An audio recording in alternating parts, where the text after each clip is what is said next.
dikit nyo yan. Basta.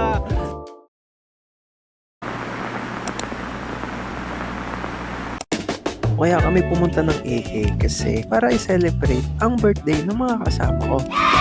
Si Denver, si Paulo, yung kambal na si Kyla at Krisha, at si Justin. Sa video na to, ang gagawin lang ay i-rate ang Enchanted Kingdom base sa aming na-experience sa ride at kung worth the wait, being a regular pass customer.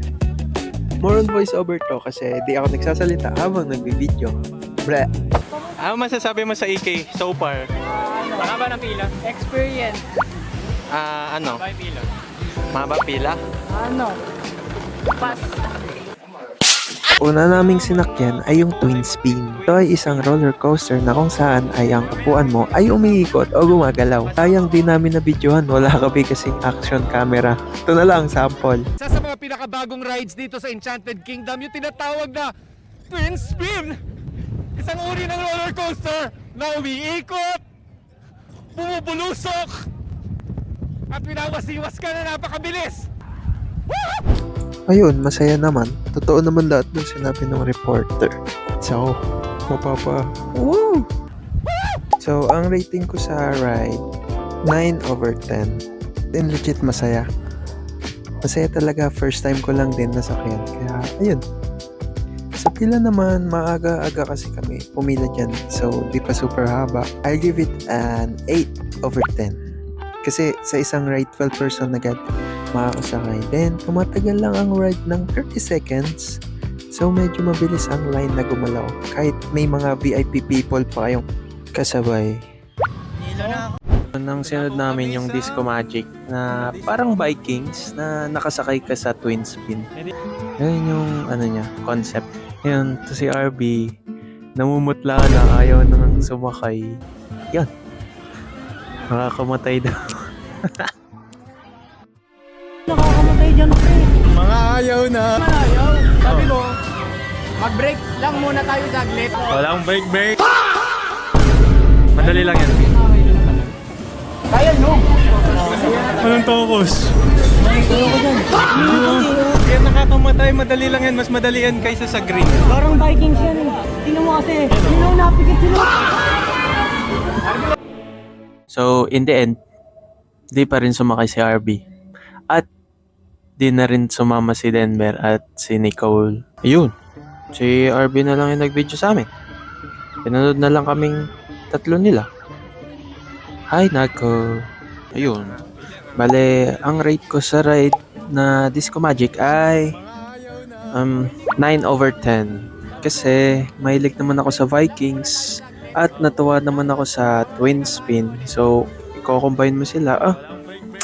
Pasado. Maganda. Kung worth it bang pilahan, medyo nagtagal kami sa pila eh. Hindi naman siya sobrang haba, hindi naman sobrang dami. Yata. Siguro mga pa letter S na yung pila. Tapos may express pa. Medyo matagal. Ayun. Kaya natin. Rate ko dun ay mga Kaya natin mag-defense eh. 6, 7? 6, 7. Mga ganong range.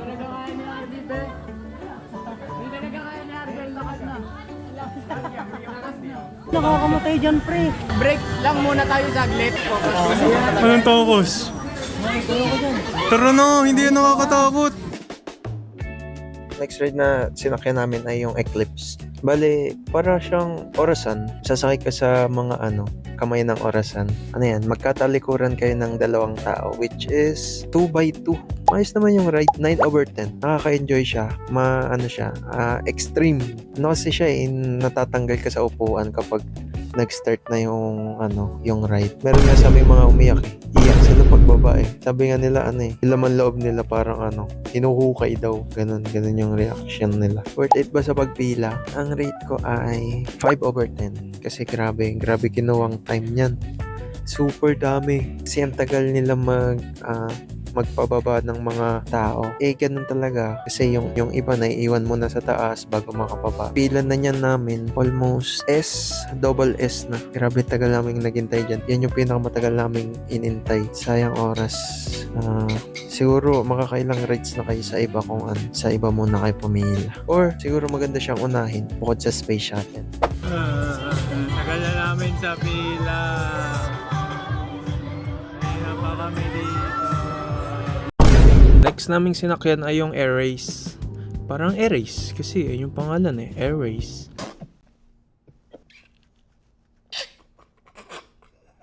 Hindi lahat nakasakay, ayaw nila Si Denver, si Nicole. Tapos yung si Justin at si Angel naman, kumain muna. Akala yata kakain muna. Yun, 8 na lang kaming sumakay. Rate ko dito ay 8/10.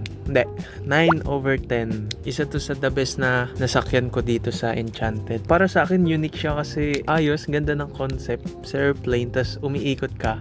Worth it ba pumila dito? Oo. Hindi naman siya ganon kahaba. Tsaka hapon na kami pumunta nun. Siguro pang 4 na naming ride to. Sakto lang. Siguro maghintay ka 10-15 minutes makakasakay ka na. Rate ko dito ay 8/10. Worth it siya sa ibang rides na kailangan mo pumili napakahaba. Masasayang oras mo katulad sa Eclipse. Tagal na namin sa pila. Ending, hindi namin nasakyan lahat.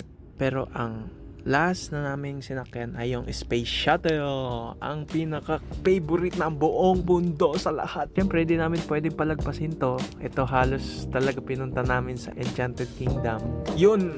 Dami namin kinuha dyang pictures habang nakapila. Kita nyo naman.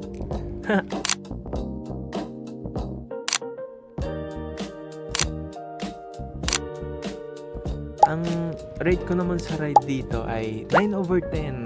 Yes, the OG roller coaster in Enchanted Kingdom. Sobrang saya talaga nito. Woo! Sabi ko nga sa katabi ko, si Chelsea, no reaction kaso siya. Ay nako, ang saya talaga. Yung bigla kang parang ibabagsak, tas ayun na, start na ng ride. Saya nun. As in, yung sobrang bilis na parang kinukuha na yung hininga mo. Hindi mo na masigaw yung gustong isigaw. Silent sigaw na lang, ganito.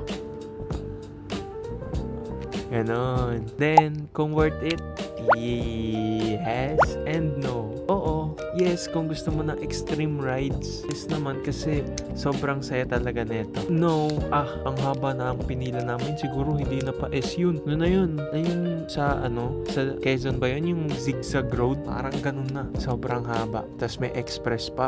Talaga naman. Super haba. No, kung ayaw mo na ganun kahaba. Pero, takot ka sa sobrang extreme. Yes, masasabi ko, para sa akin.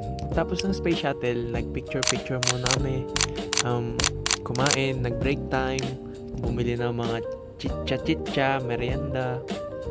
Ayun, tapos nanood ng fireworks. Yun, after nun, pumunta kami ng Rio Grande. Titignan namin kung mahabol namin, which is 7:30 na nun.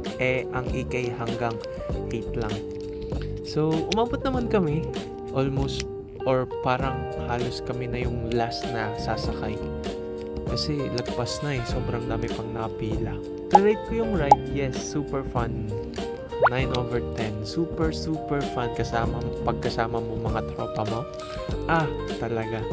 Para kayo nasa Russian roulette. Sino unang mababasa, sino ang kawawa. Ganon.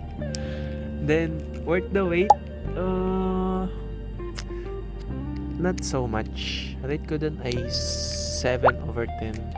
Well, kung worth it, yes, sa iba worth it kasi masaya naman talaga siya gawin. Pero sobrang haba nun. Ganito yun, no? Una, may first floor.